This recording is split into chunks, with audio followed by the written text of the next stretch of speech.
Hey, Shalom Akim. First and foremost, I want to give all praise, honor, and glory to Yahweh, Bahashim, Yahweh Shah, Barakatah Yahweh, Barakatah Yahweh Shah, Kal Halala Yahweh, Bahashim, Yahweh Shah. Double honors to the apostles and the yellows at GMS, and Akim pushing this truth in sincerity.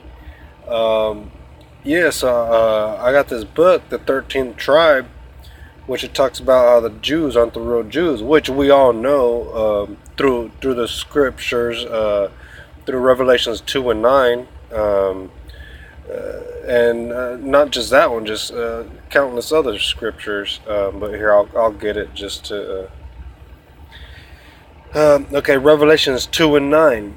I know thy works in tribulation and poverty, but thou art rich, and I know the blasphemy of them which say they are Jews and are not, but are the synagogue of Satan.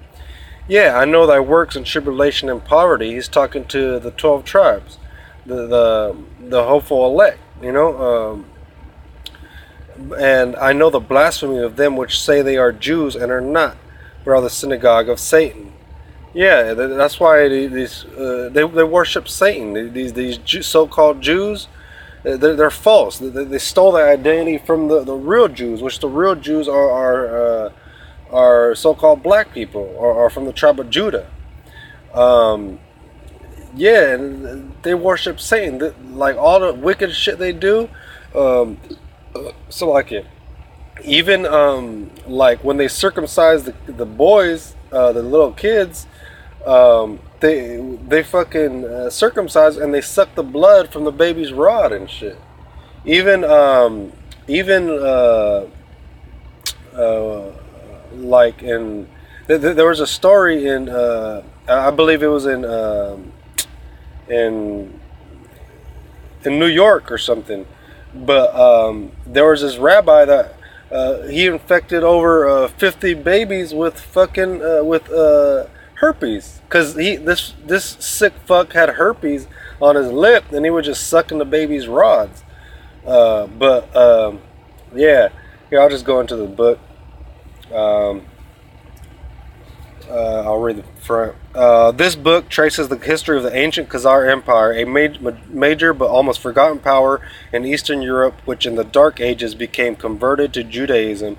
Khazaria was finally wiped out by the forces of Genghis Khan, but evidence indicates that the Khazars themselves migrated to Poland and formed the cradle of Western Jewry.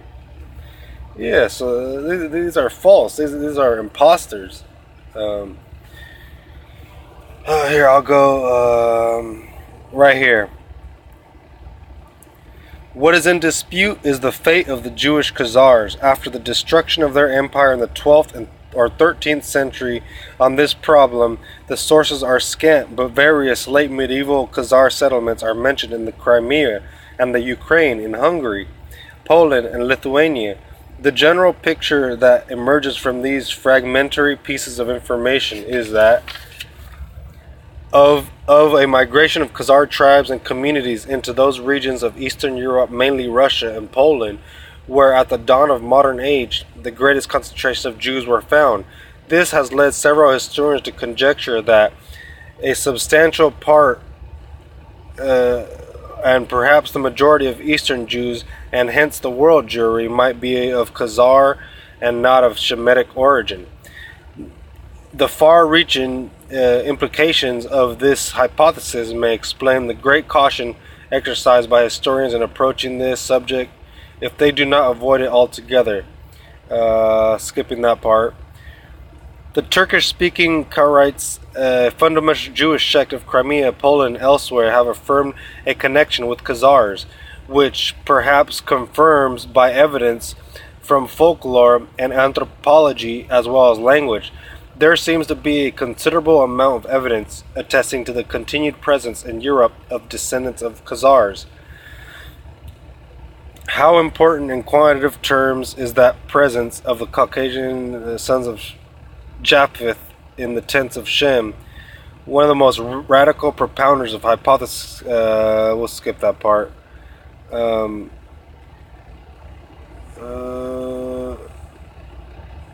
Right here, the descendants of this settlement, those who stayed where they were, those who immigrated to the United States and to other countries, and to those who went to Israel, constitute the large majority of the world Jewry. Yeah, so these guys, these fools were scattered, and they're alive and well. The fucking Khazars, which are the so-called Jews, but they're not. They stole that identity from the black people, from the tribe of Judah. So they're false. These are imposters. This was written before the full extent of the Holocaust was known, but that does not alter the fact that the large majority of surviving Jews in the world is of Eastern European and thus perhaps mainly of Khazar origin. If so, this would mean that their ancestors came not from the Jordan but from the Volga, not from the Canaan but from the Caucasus, once believed to be the cradle of the Aryan race, which the Volga, there's a map right here. Salakia. The Volga is there, and this was the ancient Khazarian Empire. And then right here, you got the Bulgars, which I used to talk to this bitch from Bulgaria, and we met. It don't fucking matter, but yeah, and we would talk a lot, and she would fucking say shit that was like off, you know. I'm like, this bitch is wicked, and she would like send me pictures, and I would notice like in the background like fucking like satanic imagery, and I'm like, and I'm like, this bitch is wicked, because she said one time she practiced fucking witchcraft, and I rebuked that bitch. Like I cut her off completely, stopped talking to her. But yeah, that's why these people are fucking wicked. It's in their spirit, you know. The cradle of the Aryan race, and that genetically they are more closely related to the Hun, Igor, and Magyar tribes than to the seed of Abraham, Isaac, and Jacob. Yeah, so they're not even near to being God's chosen people, the Most High's chosen people.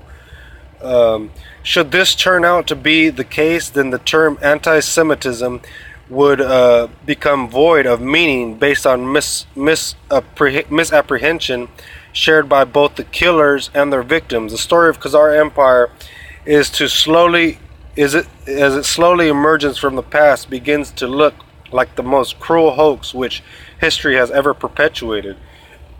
Yeah, the biggest fucking lie in the world is that white people are the Jews, are the real Jews. That's the Bible. They're the chosen people of Israel. But they're not. They're fucking imposters.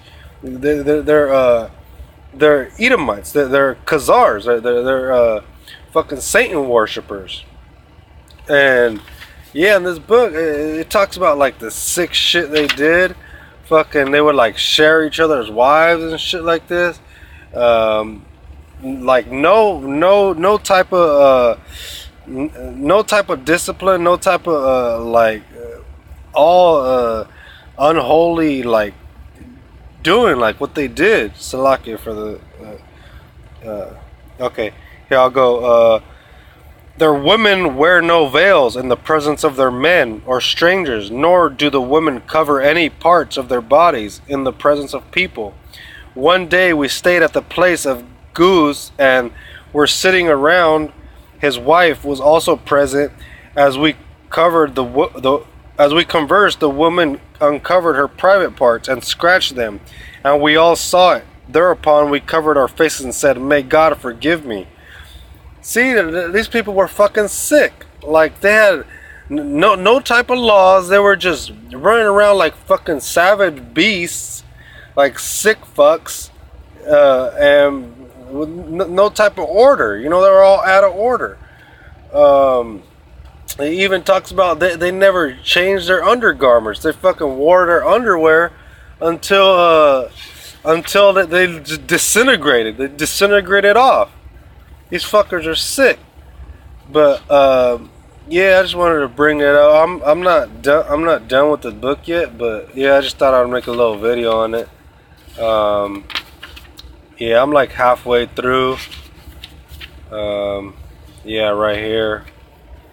But yeah, once I finish it, I'll probably do an update, a better video on it. But that being said, all praise, honor, and glory to Yahweh by Hashem, Yahweh Shah. Shalom.